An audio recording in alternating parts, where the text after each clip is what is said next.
chalk chairs, and the audience members, and of course, to Monica and her fantastic team at AMA. As you know, we've all been dealing with this unprecedented pandemic, and it's been fabulous throughout this process. So thank you all for your energy and enthusiasm. I hope you enjoy the conference, and now I'll hand it off to Alan Malter. Hi, everyone. Good morning, and good afternoon, and good evening to all of you joining us from all around the world. We wish we could be meeting in person right now in the original conference location of warm and sunny St. Pete Beach, Florida, but we are glad that we can still meet virtually from the comfort and safety of our own homes. On behalf of my conference co-chairs, Stacy Menzel-Baker and Subin Im, I would like to welcome all of you to the 2021 Winter AMA Academic Conference opening plenary session. I am Alan Malter from the University of Illinois at Chicago in the USA, and I'm honored to open the conference and host this plenary discussion. Now, we have a stellar panel of 5 of the leading thinkers in marketing today who will discuss the conference theme, which is the human side of marketing in the age of digital transformation. I will serve as the moderator. I will start off by introducing the panel, and then they will each present a few opening remarks on the theme from their own unique perspective. Then in the second half of the session, I will ask some follow-up questions of the panel and we'll engage in some open discussion. Now, if audience members would like to ask a question, please type your question into the Q&A or the chat panel on the right-hand side of the screen. The audience is going to be muted during the session, but we will monitor the chat and select questions to ask the panel as time allows. Now, to get started, I would first like to introduce the panel in the order that they're going to be giving their opening remarks. Since the AMA is the big tent of marketing, our panelists represent the field ranging from marketing strategy to channels to services, consumer decision-making, and consumer culture. All of them have far too many honors and accomplishments to list, so I will just give a few brief highlights of each distinguished speaker. First, we have Barbara Kahn, who is the Patty and Jay Baker Professor of Marketing at the Wharton School, University of Pennsylvania. Her research has covered so many areas of marketing, including branding, retailing, consumer decision-making. She currently serves as the Executive Director of the Marketing Science Institute, MSI, and recently published a book which definitely speaks to our times, The Shopping Revolution: How Successful Retailers Win in the Era of Endless Disruption. And she coined that title a couple years ago, so she was anticipating our current situation. Second will be Dhruv Grewal, the Toyota Professor of Commerce and Electronic Business in the Marketing Department at Babson College in Boston. His research is focused on technology and marketing, retailing, pricing, value-based strategies. And he recently co-edited a special issue of JAMS on the future of technology and marketing, a multidisciplinary perspective. Third is Thorsten Hennig-Thurau, Professor and Chair of Marketing and Media at the University of Muenster in Germany. His research has focused on digital and social media, relationship marketing, services marketing, and the unique area of entertainment marketing. And he recently co-authored the first comprehensive book on that subject called Entertainment Science, Data Analytics, and Practical Theory for Movies, Games, Books, and Music. Fourth is Sandy Japp, the Sarah Beth Brown Professor in Marketing at Emory University in Atlanta. Her research focuses on organizational relationships, marketing channels, and technology. She recently published a book on managing the dark side of business relationships called Partnering with the Frenemy. And last, but certainly not least, is Markus Giesler, Associate Professor of Marketing at the Schulich School of Business, York University in Toronto, Canada. Markus just recently started his term as co-editor of the Journal of Consumer Research, and his interdisciplinary and multi-methodological research has focused recently on artificial intelligence, consumer culture, and market system dynamics. So we have an outstanding panel here today, but without further ado, let's hear from them. And first, to start off, will be Barbara Kahn. So Barbara, please.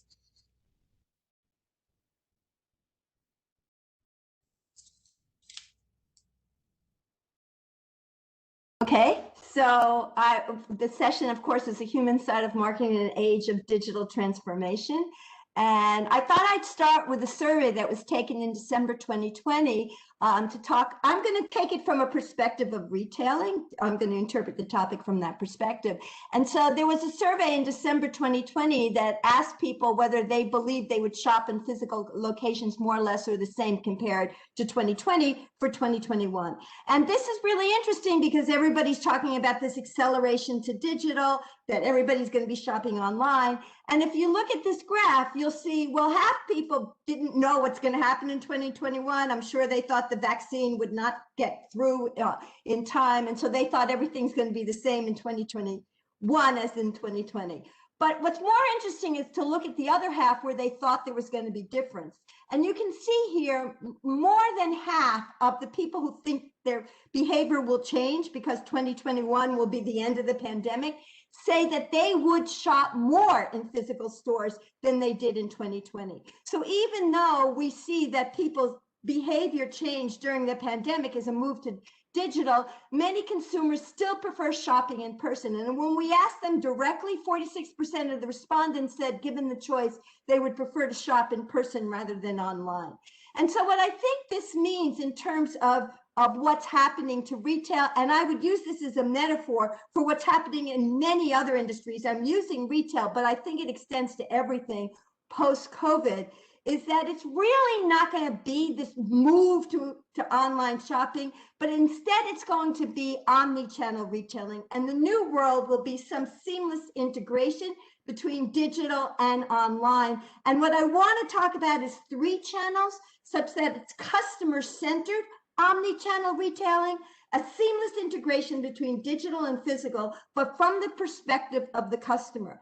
The other thing that I think is really important post-COVID is this importance of creating an in-store experience, and again, extending to any industry that inspires trust. I think that the degree of uncertainty that we felt in 2020 really suggests that going forward, the most important part of a marketer is to inspire trust. And what I think you see in retailing that's consistent with this theme of omni-channel is that digital and traditional companies are converging to be everywhere customers want them to be. So what we see is our digitally native brands have been opening stores. They typically open different types of stores, most typically showrooms, but still, if they don't stay online, they go into the physical room.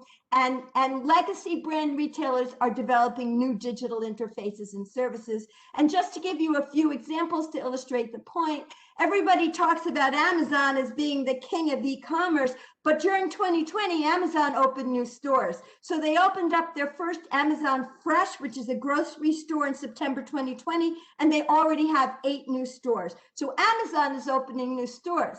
At the same time, Walmart is developing a very sophisticated digital interface. They really pushed forward on their buy online, pick up in the store, but they also started a loyalty program and a marketplace. We also see this with our direct-to-consumer brands, our legacy brands like Lulu, which was a huge success during 2020, known for their physical in-store community building. I show you a picture of the yoga class. They, of course, purchased Mirror, so they can now do this digitally and do an omni-channel experience. Similarly with Nike, which again, big winner during 2020, but they're opening up physical stores like the Nike Live store, which is just for their personal community, and it's very personalized and customized. And the digitally native vertical brands like Warby Parker, of course, they start online, but then they've opened up stores. I think Warby now has something like 120 stores, even though they're the prototype of the digitally native vertical brand. So bottom line, COVID has clearly been a transformational event, and life will never be the same again. There has been the acceleration to digital, but I think what that means is we will see a customer-centered omni-channel interface, and that trust is more important than ever. Okay, thank you. That was fantastic. And thanks for keeping to the time. So next, please, if Dhruv is ready. Yep, I'm ready. Okay. So I changed my theme since we talked about happy to be in Florida. So I figured we can't be in Florida, at least give you the virtual Florida look. So welcome everybody. It was great to hear Barbara's thoughts. Since I knew Barbara was going to talk on retailing, I've skip my retailing slides to reduce duplication. So what I'm going to talk about is the future of marketing and technology. And for the last decade or so, this is an area that I've been very interested in. And I've tried to lay out 4 areas that I feel are really the future of marketing and technology. The first area is AI, bots, robots, cobotics, and human augmentation. And I'll cover that. The second area is in-store technology. The third is online text and image. And the last is websites and apps. All of these are areas that I am actively working with collaborators at this stage, so anybody can reach out if they're interested in specific papers. So what I feel with AI, the fundamental issue, if you even look at what AI stands for, is artificial intelligence. And the theme of today's session deals with humanization and humanness in digital technology. So I feel like one of the key areas is anything that marketers can do to reduce the artificial and increase the human aspect, the social aspect, etc., is going to be key to success of artificial intelligence agents, whether they are bots, whether they are robots, whether they are how we interact with people. And then the second is anything that we can do to increase intelligence. And it's not necessarily actual intelligence. Many times it's about letting consumers know the accuracy rates of our bots or robots, getting them insight into understanding what tasks they can do, how you can train them to do tasks, etc. So in this area, there are a whole bunch of different things. There's recent work that has started to look at robots and humanization of robots, good or bad. And it all depends. In some cases, humanization makes people feel more threatened. It creates an eeriness sense of the robot being too human. And in other cases, it may be acceptable. The other areas in this sphere is a new area that I've also started working with some colleagues from around the world, is called cobotics. Cobotics is humans working in partnership with robots. You are starting to see a lot more of cobotics in medical. So doctors typically work with robots, or nurses will work with a doctor who's channeling through a telemedicine of a robot. So again, there are a lot of different areas. The second area in this area is in-store technology. Again, there are a host of in-store technologies, whether self-scanners, mobile phones, kiosks, digital displays, projected end caps, etc. All of these are replacing some of the interface of the human with the customer. But the key is, if these technologies get the shopper to ponder more, increase their time in the store, it ultimately results in increased spend. Each of these areas, I can send people papers if they're interested in. The third area that I think is critical is online text and images. So everybody is moving their call centers, support centers, etc., to an online platform, whether they're using Twitter or private chat or email, etc. again, the human cues become important. For example, DHL, signing it with a name humanizes the idea of my package being delivered. As I'm interacting with somebody on a text, if they had their name instead of Walmart help, that would probably enhance it. Again, there are human cues, how you respond, the social elements, etc. And then there are also the image cues. Very little research currently in our field has started to look at the actual images. We look at text a lot through linguistic analysis, lenses that have started to come out recently, but the image part hasn't. And that sort of ends up with the final aspect, even with websites and apps. All the different firms are trying to humanize them. They're trying to emphasize who is there. For example, your local tech specialist. And this is an example from one of my studies that we were exploring this issue that came out last year in JMR to try and understand what happens when you humanize your websites. So I think the broad theme is that technology should be viewed as an augmentation to the humans, regardless whether it's in a store or in a firm or online. And there is a lot of different human cues that we can build from and provide customers a feeling of more security and sort of in the typical technology warmth and competence kind of balance. How much warmth do you want to convey and how much competence, and are those really a balancing act, or can you enhance both? Those are the sort of issues that we need to think through. I will pass it on to the next speaker. Okay, thank you very much, Dhruv. That was fantastic. Now we'll move on to Thorsten in Germany. Hello, ready? Ellen. Yes, I Good think morning. I am. Good evening. Yes, I'm ahead. I'm ahead at least in terms of time. So let me just try if I can make that work here. So that should be something.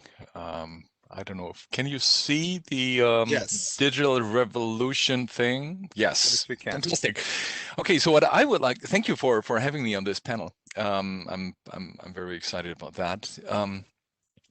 So what I would like to speak about is what kind of implications for marketing research and marketing science, what result from the situation we're currently facing in. And that, at least for me, is I'm perceiving a world under attack from a deadly virus and also from haters and fakers. And yeah. So while the virus targets our health, the haters ambush our liberal societies, and I would like to think about that a little, what this means for us. So to see if that works here, yes, that's my creation. So my point is that we as marketing scholars should address this unique situation because I think it has to do a lot with marketing, and it has a lot to do also with digital transformation, which I think are the two key topics of this conference, if I get it right. So my point here would be that during the pandemic, our nation's digital readiness, or the lack of it for most parts of the world, has largely determined how we dealt with the pandemic. So we have seen that those countries with a high level of digital skills and digital knowledge have been able to control the virus and often to return to normalcy and even to economic growth. I think there might be a few people here from Asia today because of the time difference, but they know what I'm talking about. So those, however, who lack those skills have experienced a quite disastrous year with no end in sight. And I have to say that this also applies to Germany. So a key implication of this situation for marketing research and for marketing theory must be, for me at least, must be that we have to find a prominent place for the concept of people's digital readiness in our understanding of human decision making. So during the COVID situation, we have seen, or are still seeing, that many people engage in behaviors which are detrimental not only to themselves, but they are also detrimental to us. Let me give you some examples, and I'm sure you can all add yours. Consumers oppose COVID apps, putting data privacy issues above everything else, even above their lives. Consumers indulge conspiracy on a large scale. So the COVIDiots movement is a pretty global one, I think. Parents and teachers oppose digital learning, being unable to see the value of digital education. Politicians do not understand the power of digital technology, do not invest in those, and are unable to use them. And managers and executives build barriers and blockades as a strategy to fight the powers of digitalization. My expertise, or part of my expertise, is in the entertainment and movie area, and don't let me talk about movie theaters and their strategies, and retailers also. So people quite obviously are experiencing severe difficulties when it comes to deal with the changes the digital era brings for all of us, with the concepts and the new channels and the new roles and the unique interpretation of time and space that comes with the digital. In other words, people, I think, widely lack digital readiness. It's just too much change in too little time for many of us. And so the result is that people stick to old, no longer valid rituals, and people distance from scientific findings and from those who transmit them. That's partly us, and people escape reality. And so I think that we, as marketing and consumer researchers, need to understand this very human response to digitalization, not in an effort, hopefully, to exploit this response smartly, but to increase humans' digital readiness. So this is essential for powerful digital innovation to happen in the future, as it is happening in the countries which have that level of digital readiness.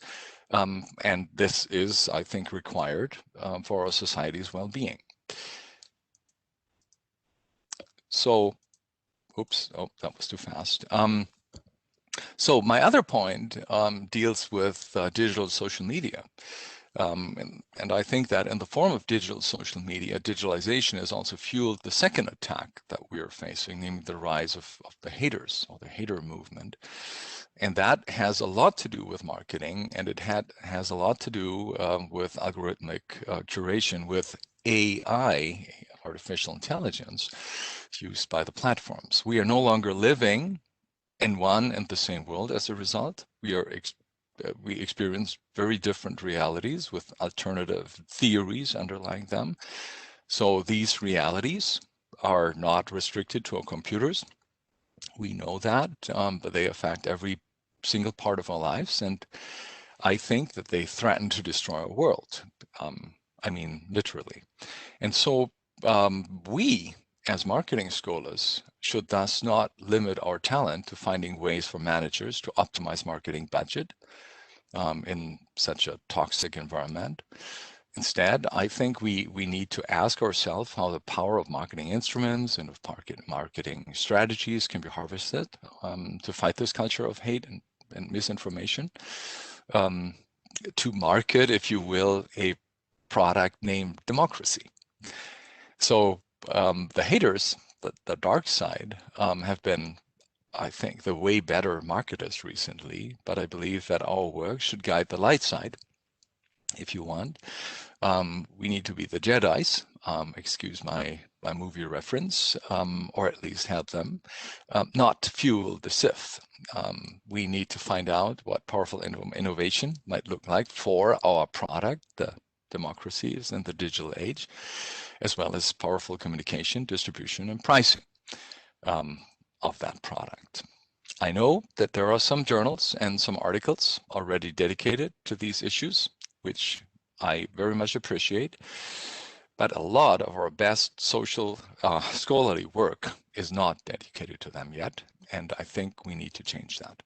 Thank you, Alan. Thank you, audience. Okay, thank you so much, Thorsten.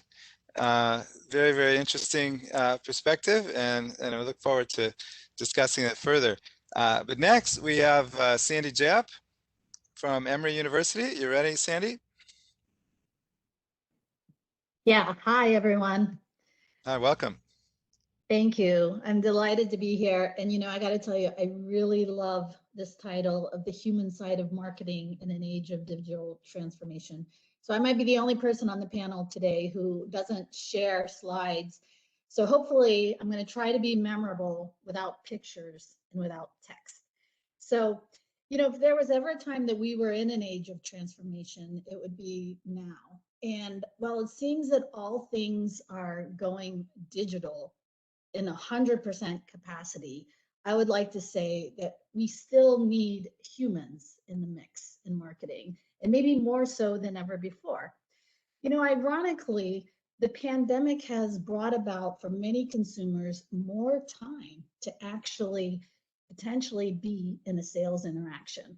And so one topic I've been studying for the past year is this issue of virtual selling. And virtual selling is when salespeople are selling products 100% through social media. Now, this is joint work with Eileen Fisher. And this issue of virtual selling, this is not just social influencers. This isn't like people who are famous and then they hawk products. This is people who they go on social media to just sell. And what we've seen in our research is that there are a lot of things these people are doing. Activities like engagement, creating curiosity, demonstrating, dialogue. All of these are key activities that salespeople, humans, have to do and that can't really be easily automated into a chatbot or technology. So one point I just want to leave you with is this idea that humans still matter and are very, very necessary, even in a time of digital transformation.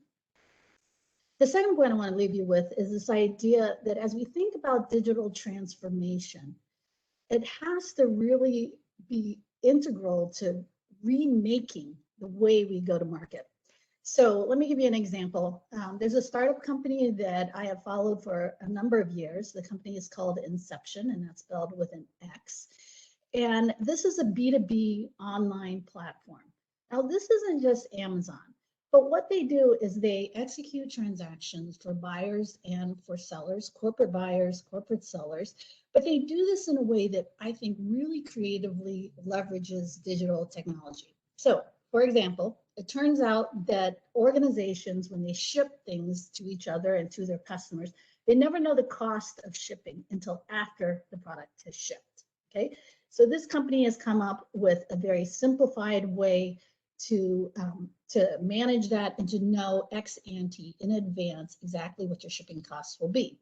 Since this company sees the products that are going through from company to company, they see purchase orders, they run invoices through this platform, they're actually able to now create on-demand access to capital for firms, which makes a big difference in B2B. So in these ways, they're using technology to kind of eliminate frictions from the B2B purchase process. And the other thing that they're doing that I think is quite creative is they're allowing for multi-vendor focused marketplaces. So imagine, it used to be the case that if you were shopping for a warehouse, you would go and try to find vendors for rack systems, dock equipments, etc. And what this platform is now allowing vendors to do is to organize themselves in a way so that they provide a total solution. So now if I'm shopping for a warehouse, I go to one site and I see an array of possible vendors for my HVAC system, another set of vendors for dock equipment, janitorial services, etc., all in one place. So it's solution selling that's targeted and, again, eliminating the friction of the exchange. Now you can imagine that this also has huge implications as we are trying to focus more on supporting small businesses, minority-owned businesses, women businesses as well, because now all of these options can be consolidated and presented easily. And the last very short, very quick thing I'm going to leave you with is this thought that it's been very popular these days to use the P word, the pivot word. And pivoting it's great in theory, it's directionally correct, it's very hard to do. And it's important not just for employees to be adaptable and to learn how to pivot, but also for employers as well. So one anecdote that I ran across recently is a company called Southwestern Book Company, and they sell encyclopedias door to door, and that's the only way that they sell and go to market. So you can imagine during COVID, how do you sell encyclopedias if you can't go door to door? And so this company, to their credit, they actually had the humility to look to their Gen Zers and their Gen Xers and say, hey, how do we do this? And so it turns out what happened is that their two top salespeople actually came up with a way for them to sell digitally in the middle of a pandemic, and their sales were just as strong and actually exceeded what it had been year over year. So again, I think pivoting may require not only creative thinking, but also maybe a little bit of humility in getting it done. Alan? All right, thank you so much, Sandy. That was really, really interesting. Now we're moving on to our opening remarks from our last speaker, which is who is Markus Giesler. So, Markus, it's all yours. Welcome. Okay, thank you very much, Alan. It's great to be here. Thanks to all the fellow panelists and the co-chairs of the conference. It's it's winter AMA. Time to be excited. I just want to talk a little bit about technology as well, and the human side of technology, and sort of my discontent that I have with the question of how does digital tech work, which obviously is a question that matters in marketing and consumer research. Many of us are studying this. Here are a couple of product examples that sort of fall into this vicinity of, how does digital tech work and how can we make it for consumers? And the story that I brought is something that happened to me a couple of days ago. I have one of those sort of camera systems at home, security systems. And in the middle of the night, you can see this is a screenshot from my cell phone right there at 1:24 in the middle of the night. All of a sudden was woken up by sort of like a very serious alert because the camera system spotted a person in the backyard. So I got up and I was really stressed out about it. And as you can see, the system also provided a little kind of screenshot of the person that it recognized. And needless to say, I tried my very best to kind of, contain the security breach on my perimeter, only to find out that because it was snowing, if you magnify the picture, you can see that sometimes all it takes for technology to fail is a few snowflakes. And this might seem like a trivial example, but this is an example that could have significant institutional impact if we're dealing with a larger organization, if we're dealing with algorithms and technology that has influence on what certain groups of consumers can or cannot do. So for that reason, I think we need to kind of shift our focus a little bit in marketing. And I'm trying to do this through my research, and there are many other people who are doing this right now, from the question of how does digital tech work and work with and for consumers around capabilities and value, to how does digital technology see and what kind of weird and sometimes contradictory customer experiences and risks emerge from that. One answer to that question is a paper that Stefano Pontoni, Rebecca Redcheck, Simona Body, and I have recently published in the Journal of Marketing with the help of the Marketing Science Institute. And I think on that very question of how does digital technology see, I think there are, at least for us in terms of starting points, 4 fundamental experiences that are being kind of created and shaped through artificial intelligence and through its ability to see us often in weird and unforeseen and sometimes, counterproductive ways.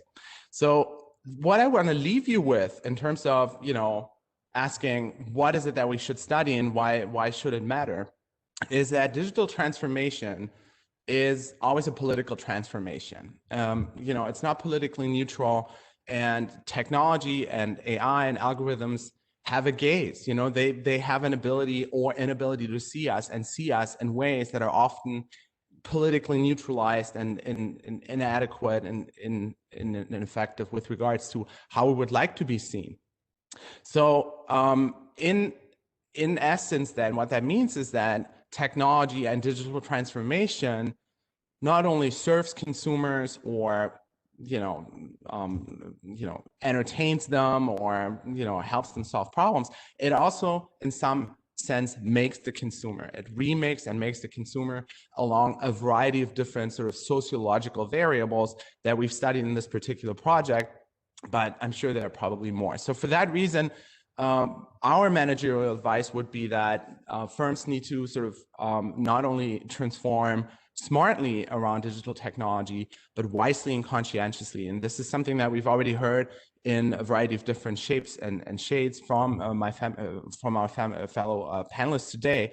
So rather than humanizing tech, which is a trend that happens a lot in firms should support and nurture the humanization of the consumer. So the question that we should ask is, how do algorithms see, but how can they be made to see us as humans the way we would like to see ourselves?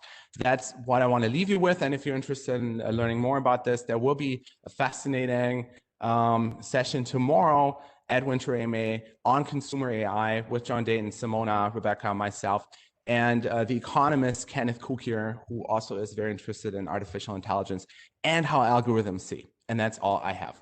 Thank you. Okay, thank you so much, Markus, and to all the panelists for your opening remarks. As you can tell, everyone is working on some absolutely fascinating research and updating our knowledge as our world changes around us, and as we're also involved with changing that world. And so the question I want to pose to all of you is how we transition to this new environment. I mean, all of you depicted and painted this picture of the new digital reality that we're encountering, especially in the age of the pandemic, but it was happening already before the pandemic. But for example, if I start off with Barbara, you mentioned that trust is going to be key, and I wanted to ask, how can marketers inspire this trust? In our retail environments, Dhruv was also mentioning spending more time in the store, when a lot of us these days are trying to do the opposite. We're trying to spend less time in the physical store, even if we want to be in those stores. So I was wondering, we can start off with Barbara to comment on how what we can do to inspire that kind of trust. This notion of trust in the US marketplace, trust was often an afterthought. You go in and make a purchase, and then if something went wrong, you would access customer service, and that's where trust came in.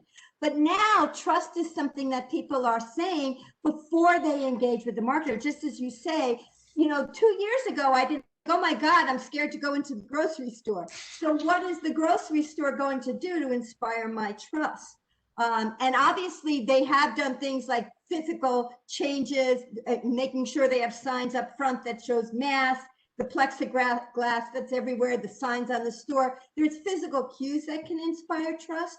One of the things I thought was super interesting was I heard the CMO of JetBlue speak. And she was talking about how in the airline business, you can imagine there's probably not a worse business to be in during COVID than airlines.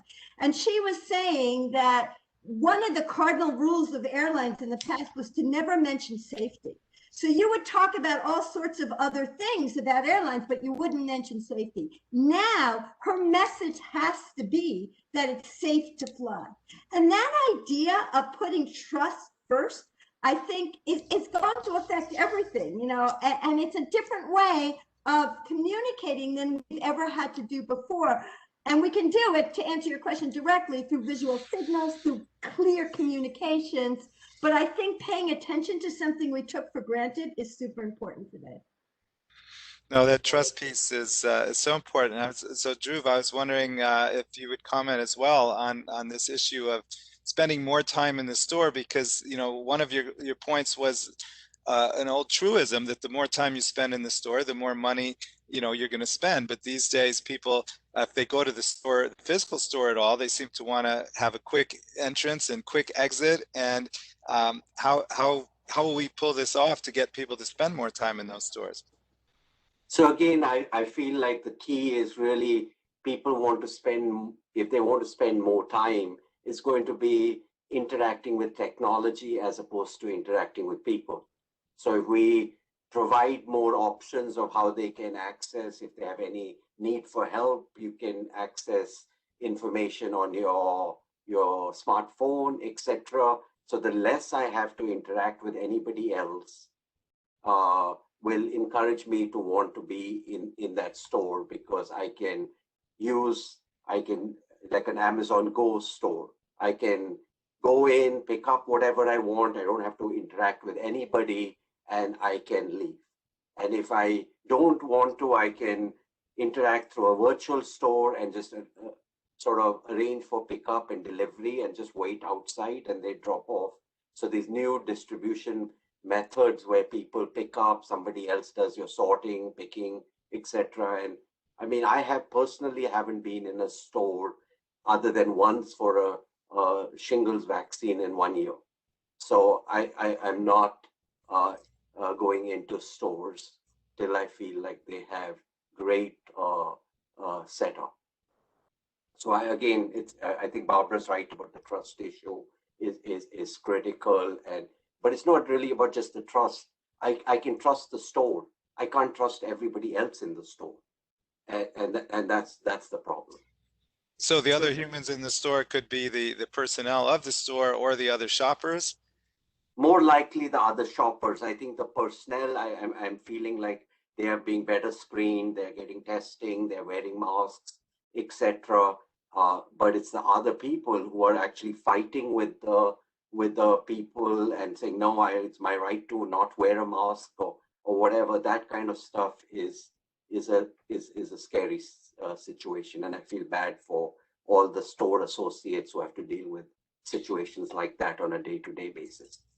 Well, that's a really important point, I think, because we often think about, humans in the marketing exchange. We have ourselves as a customer, and we have the representatives of the retailer or the store environment. But now we have a greater issue than ever. We always had other customers around us, but now we have other concerns, new concerns about how those other people behave. And so, Thorsten, I was wondering if the situation is different from what's been described in Europe compared to North America here in terms of trust in the retail environments, and humans are helping, or humans are the ones to be avoided in those stores. No, I would love to say we don't have a virus here, but unfortunately we have.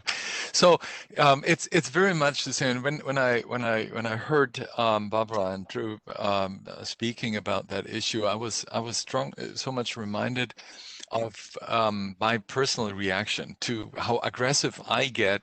Nobody will believe me that I can ever get aggressive. So, but I can actually do that. And so when I see people entering a store, I go pick up the food in the morning. So I go to the store, the bakery, and then there's some guy going in, and they all have to wear masks today, but just wearing it very sloppily and doing all that. And that makes me so aggressive. So it really whatever. I know that the store owner can't do anything about that, but I still have difficulties for me, it's the same experience. I don't care for the legal whatever responsibilities where they start. And also I remember that there were situations where every customer was behaving wonderfully in a food mart. But the employees, for whatever reason, they were wearing these these crazy shields, these plastic shields, which just distribute everything everywhere. And for whatever reason, there was a legal situation where they were allowed to do that. And I was talking to someone, and it was, for me, I told her, okay, why are you doing this? And she was saying, like, because I can do it. I'm allowed to do that. And for me, I was facing then, I was imagining the store owner who had to deal with this. And so that's a totally new situation, I think, for the manager, because he has what can he do? He can't, in Germany at least, he can't instantly fire them because they have all the legal rights, but he can't do anything about that. So in this case, it's back to the classics. It's the employees who make the difference, but in a very nasty way in that time. Yeah, that's a very challenging situations for how to handle it, and you're handling it so publicly, and how you handle it is going to make an impression on the other customers, and certainly something that would be fascinating to study as well, and frustrating though as a consumer yourself. So Sandy, Jab, I would also like to bring up the point regarding channels, that in this pandemic in the past year, I think we've encountered some of the biggest supply chain disruptions that we can recall in our lifetimes, and even some supply chains early on in the pandemic that appeared to be on the brink of collapse, with goods that cannot get to the retail stores. I've never seen so many empty shelf spaces. And so I was wondering if you could comment briefly on that. Do you think that supply chains have learned from that experience and are prepared for the kind of disruptions that can happen, or is this something that we're going to have to get used to?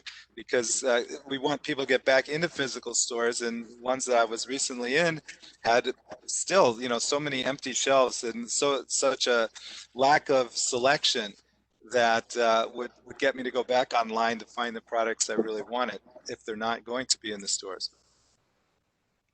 Yeah, I think that's a really great question, Alan. And as we look to what's happening today, I think an even more timely example is the issue of vaccinations and distributing vaccines, which at least here in America, we have really sort of effed up a lot. And I think that's largely due to the fact that here, one mistake we've made is to entrust that job to the government, right? And so what we're seeing now, which I think is informative, is moving that distribution to companies. So here in Georgia, a lot of vaccines are moving through Walmart. They're becoming key. Amazon has agreed to play a part in that. CVS, Publix, all of these retail places are starting to move in and do the job of distribution. And again, I think, that goes to just thinking creatively about how do we get the things we need to people faster. And sure, in the background, Amazon and all these companies are changing their retail footprint and investing in distribution. And that's been happening, and that's the right thing to do. But it's also been about 6 or 9 months that they've been doing that. So I think it's important that we be a little creative and maybe let loose of our historical past and try some new solutions today. Yeah, absolutely. And a related question is the empty store fronts that we have in so many places, empty shopping malls.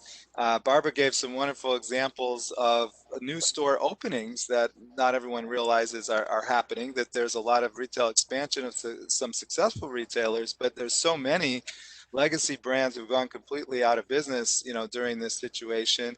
And whether there's an inviting atmosphere in these shopping places other than a particular individual store, if there's 5 empty stores next to it. And so I was wondering if you could comment on that, if we think that the shopping environment, more than just on an individual store basis, but the overall shopping mall, for example, is ever going to come back, or we're going to move away from that kind of mass crowd type model. And that can be for any of you that would like to comment on that in terms of trust in the retail environment. I can talk to that. I think that one of the really big, interesting questions is what's going to happen to the malls. And we certainly see some of the B and C malls being changed into other uses. And these dark stores are an issue, because if the stores are dark, they're not encouraging the traffic. But I think what we're seeing is some really creative uses, getting to like what Sandy was talking about. Some of the malls are now establishing places for people to come in for vaccines. And that's driving traffic to the mall and thinking about it as a 360 life method. Instead of just shopping, now the malls can be places for people to interact, and retail is just a piece of it. And I personally think that's a trend in a great direction. I'm looking forward to malls that can offer all sorts of different solutions to my everyday needs. Yes, absolutely. Well, with the whole idea of the vaccinations, for example, and I think Thorsten mentioned the issue of different privacy laws around the world. Are we going to see sort of vaccine passports that will have sort of green spaces for people who can prove that they've either recovered from coronavirus or have been vaccinated, and exclusion of people from the marketplace who don't have that kind of documentation? And then, of course, that can vary between states in the United States, between different countries with different standards. How are we going to approach this going forward? What do you anticipate in the future with that? And maybe we can start off with Markus, since I didn't ask you a specific question yet. As I've been listening to my fellow panelists, I fully agree with everything that's been said so far. It's an interesting question to ask what the exact relationship is, perhaps also between consumer value and consumer behavior on the one hand, and then the institutional definitions of responsibility that we have, because trust is also tied to responsibility. And one thing that I find interesting is that the onus of responsibility for sort of fixing the pandemic, which also to some extent is a question of how can we make the market thrive again, and how can we, in capitalism, that's always like a business question of sorts. The onus of responsibility is being shifted away from institutions such as firms and governments to individual consumers. So, and Barbara mentioned this example of how malls now become vaccination kind of sites, which is a great example of how you can bring traffic back to malls. But also consumers become, in some sense, agents through which to sort of like accomplish firm success. And that is often happening to the detriment of sort of health and well-being, right? So we need to ask ourselves, how is trust, and as researchers, how are definitions of trust related to the kinds of prevailing ideologies in firms and government institutions? And then how does this enable but also constrain what consumers can or cannot do? That would be my 5 cents. Go ahead, Dhruv. Oh, I was going to weigh in on this issue of trust. Yeah, go ahead, Sandy. Go ahead, Sandy. Okay, well, so, I'm a big proponent of trust. I do research on trust. I love trust and everything. But one thing I wonder about is, in an age in which we rely so heavily on digital technology, do we need trust when the digital technology allows us to monitor more? So if I use a nanny cam and I can see my nanny all the time, do I really need trust? And I don't know what the answer is to that. I'm just going to throw it out there. Nice question. That brings me to so let me try and answer. So I'm just thinking, I hope none of my students is listening in. That brings me to the question of digital exams. So I think it's always the nanny will find a way. So if it's a bad nanny, of course it's a good nanny, hopefully for you. But if it's a bad nanny, she will find a way. So it's like this competition of cheating and then coming back. So I think trust will play a role. But of course, it's all, trust and control are these two forces which kind of serve as a substitute for us. And so the more, of course, technology, we try to use technology as a substitute for trust, as you just mentioned. But those we don't trust, they will find a way. So I think it will be an everlasting dance of the two. I mean, going back to your original question, which you talked about the idea of, will you have almost a digital passport that says you are vaccinated or not? I think some places are implementing systems like that, and it's a fine balance. I mean, when does it become it's better for societal good versus discrimination against people? So regardless of whether it's vaccine, it could be anything, and you can use any attribute to say it's okay for you to come in, but it's not okay for somebody else to come in. And currently maybe the costs outweigh the benefits kind of issue, and different countries are going to see it. So you can see some of the countries that were more island nations, they managed to almost shut down their borders. They've mostly constrained the virus to be minimal spread. If you look at New Zealand, Australia, etc. But places where borders are relatively open, people are moving, have a bigger problem.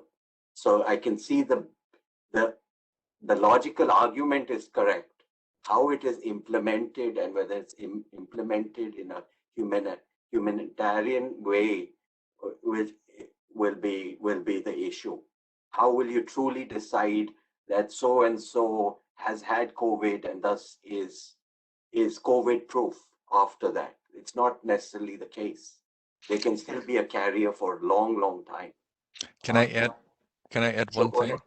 So I think what makes, I completely agree, and I think the one big difference will be when governments have given us all the option to take the vaccine. So once you have done that, once you had the chance and you refused, then discrimination becomes a different issue, because it's like, okay, I'm weighing this as a customer. So this is going to be a decisive point, I think, a critical point. And from that point on, your answer, or the answer to the point, might be a different one. But Thorsten, then after, I mean, that is definitely the case. It's hard to require people to have had a vaccine that isn't even available in order to participate in the marketplace. But imagining that you're correct, that the distribution system will somehow be able to reach everyone, there will be a choice. And a lot of people, according to surveys, are choosing not to get vaccinated, or great hesitancy in doing so. And so what becomes of that population, which is very large, in the future marketplace? Are we going to have a split in the in-person marketplace versus the digital marketplace, and so forth? And what are the ethics of that? I think the main challenge here will be, or the main challenge will be on the side of the service provider of the company, because so if you say, okay, only vaccinated people can come to my place, you obviously discriminate against some. So you will lose those customers. Probably they won't go online, whatever.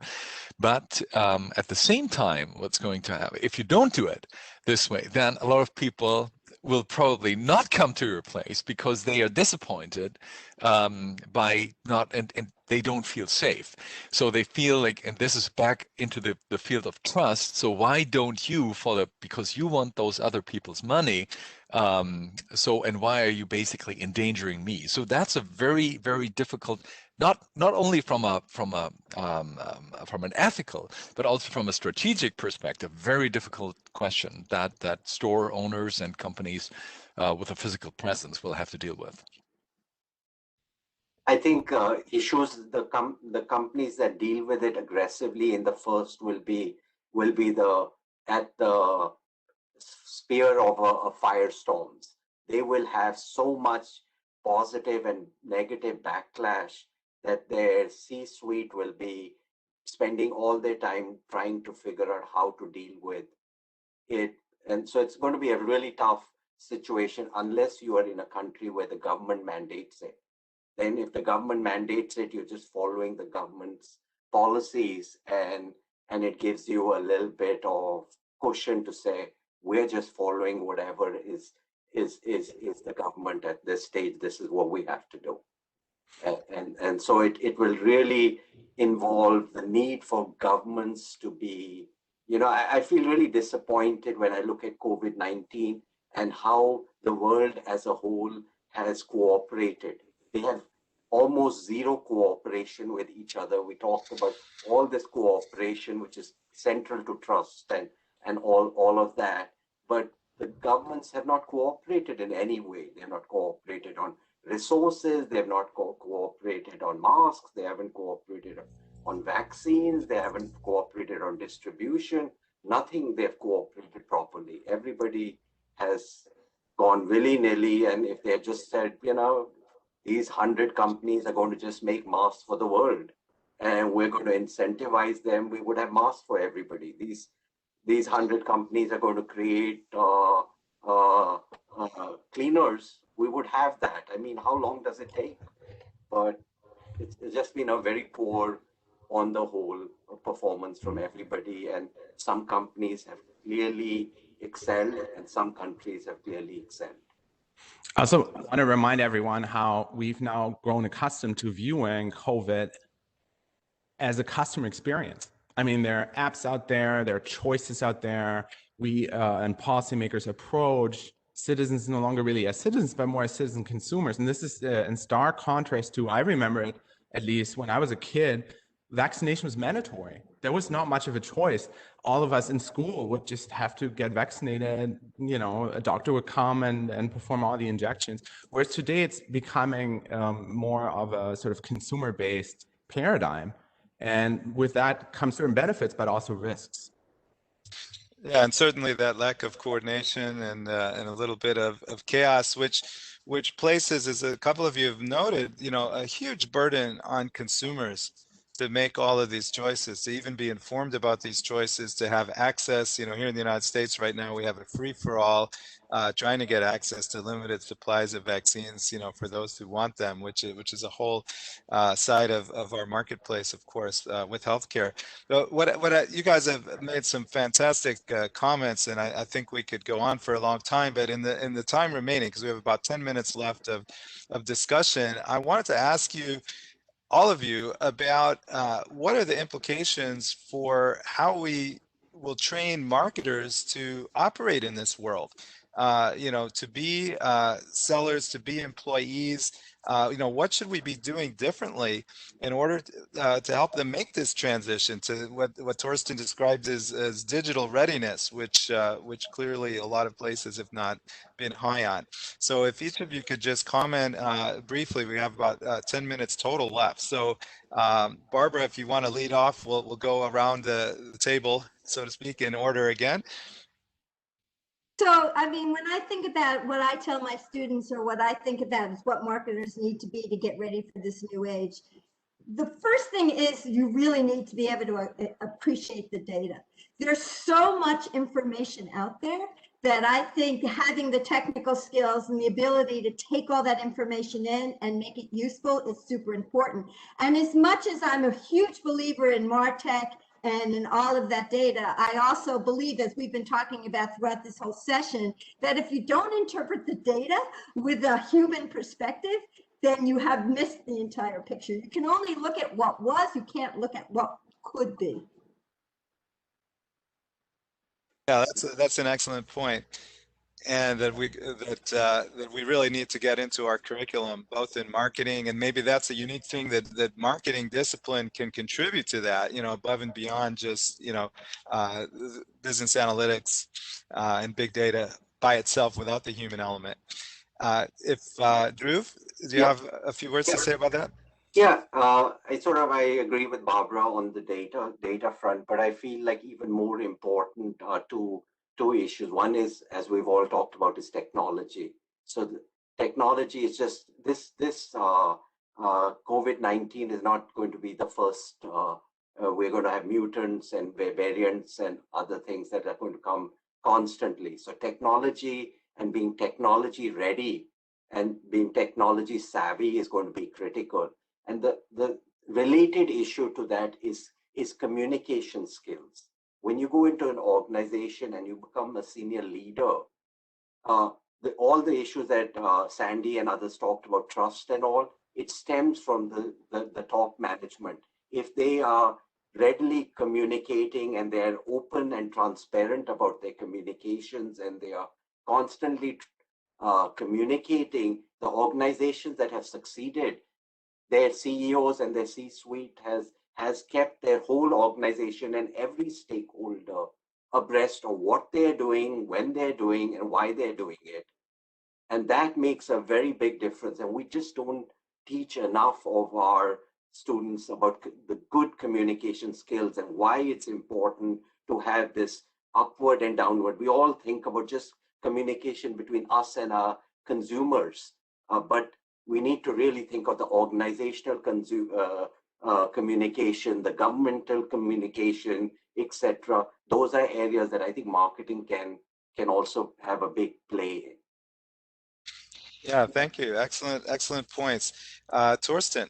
Yeah, let me add. I believe my main learning, and I hope I'm not sure about many others have learned that, but my main takeaway from this is that we have all underestimated the power of digital. We have really although we all talked about that, it is so huge. It's going to be really the second major revolution in terms of after the first industrial revolution. It will turn really everything upside down. I feel that the Western countries are, and that includes Germany and that includes the US, are really not well equipped, and there will be a massive shift towards Asia. We will all have to find a place in that new environment.